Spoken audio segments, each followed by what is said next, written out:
예, 이번 시간에는 그 두 번째 그 파트인 속담의 세계에 대해서 한번 공부를 해보도록 하겠습니다. 자, 여러분 교재로 411페이지를 펴보세요. 자, 여러분 교재 411페이지입니다. 411페이지의 속담의 세계. 속담은 우리 일상에서 상당히 많이 쓰이는 그런 것들이죠. 그러니까 이제 이 속담이라는 것은 쉽게 말하면 뭡니까? 속담 개념을 좀 쓴다면,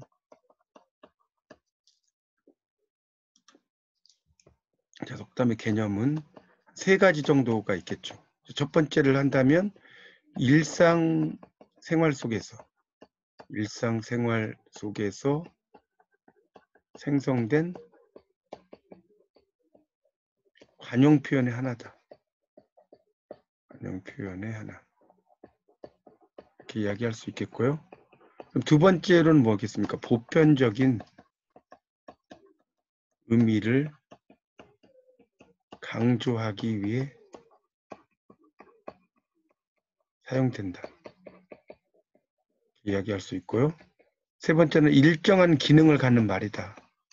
일정한 기능을 갖는 말이라고 이야기할 수 있습니다.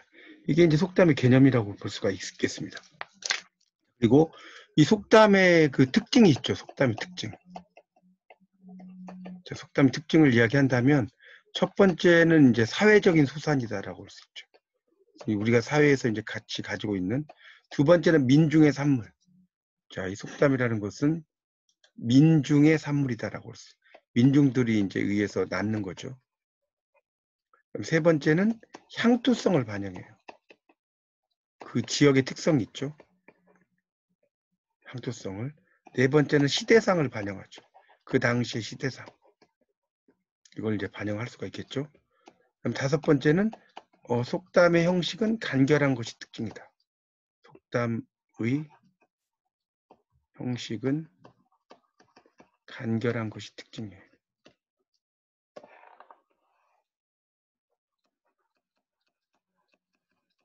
자, 그다음 여섯 번째는 속담은 언어 생활을 윤택하게 한다. 언어 생활을 윤택하게 한다. 이게 이제 그 속담 특징이니까 좀 필기를 좀 해주세요. 자, 속담의 개념은 이렇게 세 가지입니다. 첫 번째가 일상생활 속에서 생성된 관용 표현이다. 두 번째가 보편적인 의미를 강조하기 위해 사용됐다. 세 번째가 일정한 기능을 갖는 말이다. 그다음 속담의 특징은 첫 번째 사회적 소산. 소산이라는 것은 산물하고 뜻이 같은 말입니다. 소산이 어려우시면 산물하고 같다고 보시면 돼요. 민중의 산물, 향토성 반영, 그 지역 그 뭐 평양 감사도 좋아하기 싫으면 안 한다. 이런 게 평양 이런 게 나오잖아요. 향토성. 그다음 시대상이 있죠. 시대상. 그 당시에 이제 시대상 이런 것들 이야기를 하는 거죠. 그런 것도 반영을 할 수 있다는 거죠. 뭐 일찍 일어나는 새가 벌레를 잡는다. 그런 게 이제 대표적인 그 시대상이라고 볼 수가 있겠죠. 이제 그런 거를 이해하시면 되겠습니다. 여러분 교재에는 411쪽부터 이제 쭉 나왔는데 그건 읽어보실 필요 없고요. 밑에 이제 속담의 특징이라고 해서 412쪽을 보세요. 412쪽이 나오죠. 속담의 특징 1. 사회적 소산이다. 그다음 2. 민중 생활 철학이 반영되어 있다. 제가 줄여서 민중의 산물이라고 한 거예요. 속담은 향토성을 반영한다. 그다음에 속담은 시대상을 반영한다. 414쪽. 간결하다. 언어 생활 윤택하게 한다. 그것만 알면 되고요. 속담의 생성과 변천이라고 이제 나왔는데 뭐 이제 속담이라는 것이 이제 이렇게 생겼다는 건데 이거는 알 필요 없습니다. 그냥 넘어가고요. 그다음에 속담의 옛 자료도 417쪽에 보면 홍만종의 순호지라든가 418쪽에 이덕무의 열상방언, 조재삼의 송남잡지, 정약용의 이담속찬, 그다음에 동원의 뭐 이런 것들에 이제 있다는 건데 다른 건 알 필요 없고 우리가 이제 뭐 3살 버릇 여든 간다 419쪽을 펴보세요. 거기에 이제 4번에 정약용의 거기서 이제 3세 지습 그 세 번째 거 있죠 지우 80 이것만 좀 설명할게요. 이게 뭡니까? 우리말로 그런 뜻이에요. 써놓으세요. 3살 버릇 여든 간다. 이런 이야기입니다. 그런 의미로 이제 보시면 됩니다. 그런 정도로 이제 이해를 하시면 돼요. 나머지는 그냥 넘어가도 되고, 최원식의 조선이요. 자, 여기서 이제 시험에 잘 나오는 것은요, 420페이지에 나오는 이 4번이 아주 중요해요. 속담의 유형 및 기능이라는 게 있을 거예요. 이 속담이 여기서 시험에 다 나와요, 대부분. 여기다가 별 3개 쳐놓으세요. 여러분 앞에 거는 잘 몰라도 됩니다. 이걸 알으셔야 돼요. 속담의 유형 및 기능. 이게 이제 시험에서 아주 단골 메뉴예요. 자, 그래서 이제 거기 이제 보면 속담의 유형에서 거기 421쪽 예 보세요. 421쪽이 두 번째 줄에 밑줄 치세요. 둘째 줄 A형, 그다음에 쭉 해서 B 플러스 B형. 자, 여기다가 이제 번호를 매기세요. A형이 1번, A 플러스 A형이 2번, A 플러스 B형이 3번, 그다음에 B형이 4번. 번호 이렇게 넘버링 하시라고요. B 플러스 B형이 5번 이렇게 번호를 매겨주시라고. 1, 2, 3, 4. 무슨 말인지 이해하시죠? 그래서 이제 그러면 A하고 B는 뭐냐? 거기다 쓰세요. 개별적 의미 진술이 A예요.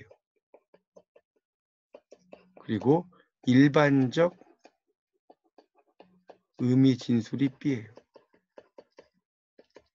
자, 개별적 의미 진술이 A고 일반적 의미 진술이 B다. 꼭 알아두십시오.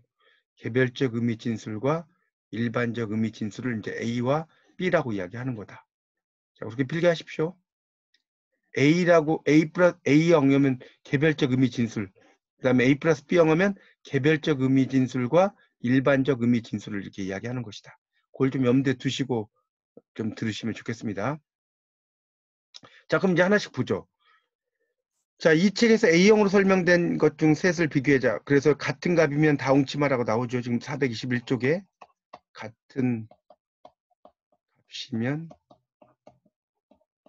다홍치마. 자, 우리가 이걸 뭐라고 하냐면 써놓으세요. 동가홍상이라고 그래요. 동가홍상. 달도 차면 기운다. 봉사단청 구경. 촉새가 황새를 따르다 가랑이 찢어진다. 이게 나오는 거죠. 그러니까 이게 이제 A가 개별적 의미 진술. 그러면 우리 여기 책에는 안 나오지만 A 플러스 A는 뭐냐? 하나 예를 들면 이런 거예요. 써놓으세요. 가는 방망이, 오는 홍두깨. 이게 대표적인 A 플러스 A예요. A 플러스 A. 자, A 플러스 A라고요. 자, 아까 A가 뭐라고 그랬어요? A가 개별적 의미 진술이라고 그랬죠. 그러니까 이 가는 방망이도 개별적 A 의미 진술이고 오는 홍두깨도 개별적 A 의미 진술이 되는 거죠. 그래서 이런 걸 A라고 이야기한다. 이렇게 정리하시면 되겠습니다. 자, 그 다음 넘겨보세요. 그런 내용이 있다는 거. 그 다음에 그래서 넘기지 말고 그 421쪽을 보세요. 421쪽에 거기 이제 세 번째 줄부터 볼게요. 세 번째 줄.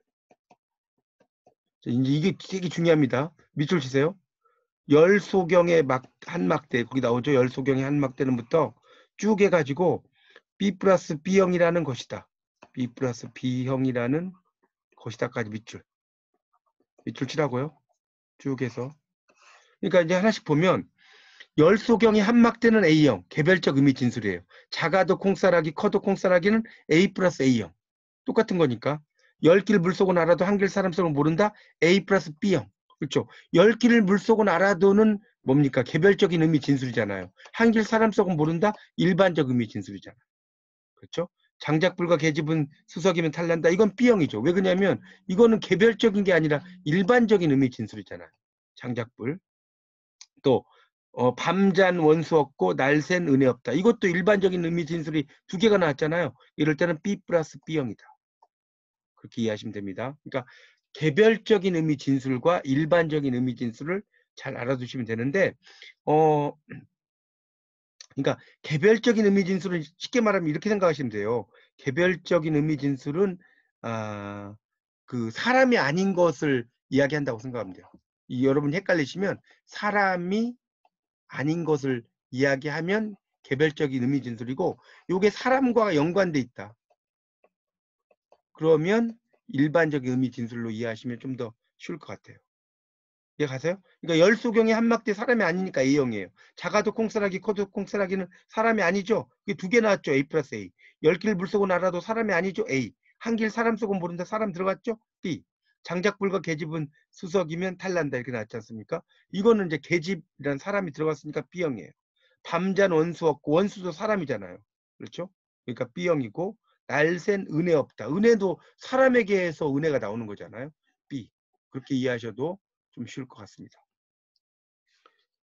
자, 그런 내용 밑에 이제 넘어가서 422쪽을 보세요. 422쪽을 이제 보시면 이 속담에서 교훈이나 둘째 줄에 경계, 풍자를 노리거나 적절한 표현 수단이 되는데 세 번째 줄에 교훈이나 경계에 중점을 두는 속담, 풍자나 조소. 이 조소라는 것은 비웃음이란 뜻이에요. 422쪽 보고 있어요. 비웃음 이런 걸 이야기하는 겁니다. 중점을 둔 속담, 절묘한 표현에 중점을 둔 속담이 있다. 자, 간단히 줄여서 교훈형이라고 한다. 교훈형. 거기 밑줄 치세요. 자, 1번. 풍자형의 2번. 그다음에 표현형이 3번이에요. 번호를 매기시면 좋겠습니다. 그래서 첫째 교훈형은 교훈과 경계를 목적으로 한다는 거예요. 교훈과 경계. 교훈형이에요. 예를 들어서 달도 차면 기운다. 뛰는 놈이 나는 놈이 있다. 바늘 도둑이 소도둑 된다. 이런 걸 이야기하는 거죠. 그러니까 이게 다 교훈이라. 달도 차면 기운다는 거예요. 그러니까 꽉 차면 다 기운다는 거죠. 달도. 그다음에 뛰는 내가 잘하는 것 같은데 더 잘하는 사람이 있고 더 잘하는 사람이 있다는 거예요. 바늘 도둑이 소도둑 된다. 나쁜 일 하면 계속해서 나빠진다. 뭐 그런 이야기죠. 뭐 이거 이 책 내용은 여러분 읽어보세요. 그게 교훈형이다 이런 거고요. 424쪽 두 번째 단락 풍자형 나왔죠. 풍자형. 이거는 어떤 행위나 행위자에 대한 두 번째 단락 첫째 줄입니다. 비판과 조롱의 뜻을 담고 있다는 거예요. 그래서 이를 통해서 그런 행위를 해서는 안 된다는 경계를 할 수 있지만 교훈형에서 볼 수 없는 비판과 조롱, 야유가 있어요. 야유. 그래서 밑에 보세요. 횃대 밑에서 호랑이 잡는다. 또 노처녀 보고 시집가라 한다. 자, 횃대는요. 여러분 이게 이렇게 생긴 요렇게 생긴 이걸 횃대라고 그래요. 횃대. 그러니까 닭들이 이제 이렇게 올라가는 데 있죠. 닭장 보면 닭 키워보시면 알겠지만 이렇게 생긴 막대기 같은 게 있어요. 그런 걸 이제 횃대라고 하거든요. 그러니까 횃대 밑에서 호랑이 잡는다는 것은 거기서 써놓으세요. 방한퉁수예요. 방한퉁수. 집에서만 막 잘난 체하고 밖에서는 아무 말도 못하는 거. 그런 사람 방한퉁수라고 하잖아요. 그래서 424쪽 다시 보면 횃대 밑에서 호랑이 잡는다는 속담은 실제로 밖에서는 아무런 능력이 없으면서 좁은 안에서만 능력 있는 채 큰 소리 치는 사람이라는 거. 횃대는 옷을 걸어두려고 방 안에 매달아둔 대다. 그러니까 원래는 이제 횃대가 닭들이 이렇게 올라가는 이런 나무 같은 건데 요게 이제 거기서 유래가 돼서 이제 옷을 걸어두려고 하는 이제 대를 이야기하기도 해요. 이해가십니까? 옷걸이 같은 거 생각하시면 돼요. 옷걸이 같은 거. 그런 것도 이제 횃대하고 비슷한 거니까. 그래서 이제 그런 이야기를 쓴 거고요. 노처녀 보고 시집가라 간다. 밑에 있죠. 쓸데없는 소리 하는 거예요. 쓸데없는 소리 하는 거. 이런 것을 이야기한다는 거예요. 자, 되셨죠? 이런 것을 이야기한다. 자, 425쪽에 세 번째 단락을 보겠습니다. 425쪽에. 거기 이제 보면 셋째. 이렇게 나오죠. 셋째. 동그라미. 자, 표현형은 밑줄 치세요. 있는 그대로 절실하게 표현하는 것을 주목적으로 하는 속담이다. 이게 표현형이다. 거기 밑줄 치세요. 있는 그대로 이렇게 이야기하는 거 표현형이라고 한다. 그걸 표현형이라고 해서 저녁 굶은 시어미상 개눈 감추듯 대보름날 개 같다. 그래서 밑에 나오죠. 저녁 굶은 시어미상은 매우 인상을 쓰고 있는 모습. 그렇죠? 개눈 감추듯은 엄청나게 잘 먹는 거죠. 보통 이제 개눈 감추듯은 거기 앞에 써보세요. 마파라메가 생략된 거예요. 마파라메. 마파라메 개눈 감추듯. 일종의 이제 남쪽에서 불어오는 바람이죠. 대보름날 개 같다. 이런 것들도 여기 뒤로 넘겨보세요. 426페이지.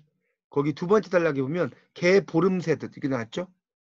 426페이지 두 번째 단락 첫째 줄. 개 보름 새듯. 여기다 밑줄 치시고 가련한 처지죠. 이건 가련한 처지를 이야기하는 거예요. 개가 보름 새듯이라는 거.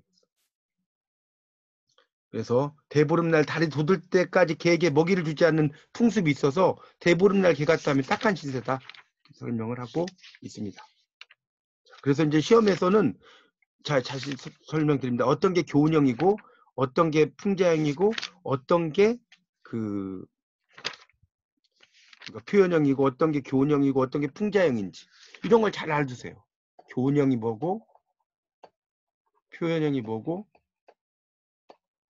풍자형이 뭔지. 또 하나는 뭐라고 그랬어요 아까? 또 하나 아까 했잖아요.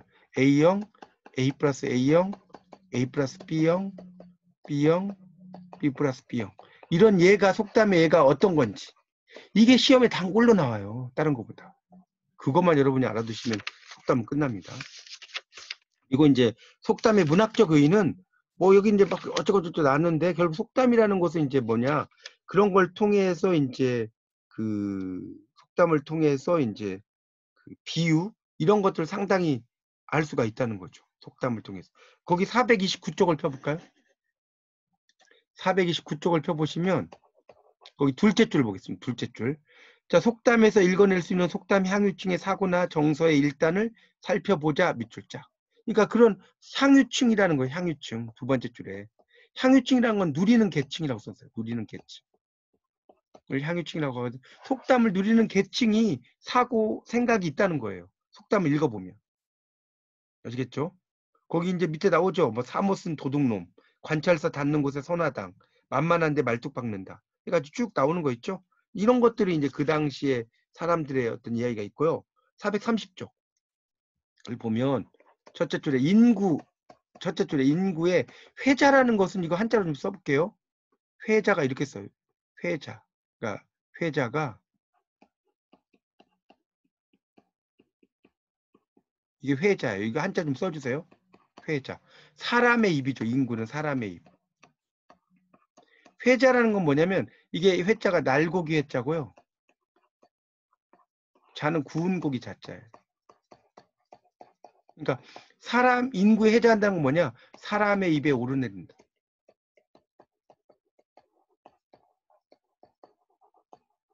이거를 인구에 해자한다는 뜻이에요. 사람의 입에 오르내리는 거. 아시겠죠? 날고기와 구운 고기는 잘 먹으니까. 그래서 이제 속담이라는 게 사람들의 입에 오르내린다는 그런 특징이 있다. 그 정도 이해하면 될 것 같고. 자, 430쪽에 두 번째 단락이 보세요. 다음으로 중시해야 할 것은 그 밑줄 치세요. 430쪽에 두 번째 단락. 다음으로 중시할 것은 속담이 갖는 비유적 특성에 선 문학적 의미다. 거기 밑줄 짝. 비유적 특성이라는 거예요. 비유적 특성. 이거 이제 문학이죠. 그래서 만만한데 말뚝 박는다는 속담이 한간에 통용된다면 어떤 상황일까? 군대라면 갓 들어온 신병이 고참병에게 괴롭힘을 당하면서 쓸 것이고 회사라면 부하 직원을 괴롭히는 상사를 빗댈 것이고 그래서 속담은 직설적이지 않고 은유나 직유 등 비유를 사용해서 활용될 수 있다. 이게 나오고 있죠. 그 다음 단락에 보면 이제 문학적인 구성이다. 끝으로 지적할 것은 나오죠. 그래서 속담은 짧은 문장 속에서 표현하고자 하는 내용을 강렬하게 각인시킨다. 이런 내용이 나오고 있습니다. 그 정도만 여러분이 이해하시면 속담은 끝납니다. 그래서 다음 시간에는 이제 다음 주에는 수수께끼 12장 수수께끼를 하고요. 이제 앞에 제가 무가는 좀 길어서 제일 나중에 한다고 그랬거든요. 그게 끝나면 그 163쪽에 보면 무가의 세계가 있어요. 거기를 조금 강의를 하도록 하겠습니다. 자, 그렇게 좀 알아두시고